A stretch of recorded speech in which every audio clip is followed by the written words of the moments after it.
দেখেন এই কাহিনীটা দেখেন, তো দেখার পর আপনাদেরকে কিছু কথা বলতেছি আর কি। যাই হোক, তো কার সহ্য দেখেন, স্ত্রী যদি এমন করে, এমন করলে কেউ সহ্য করতে পারবো?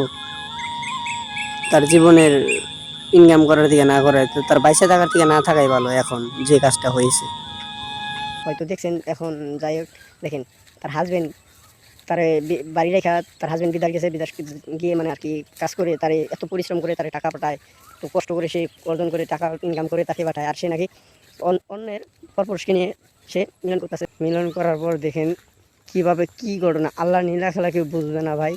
তো এটা দেখেন,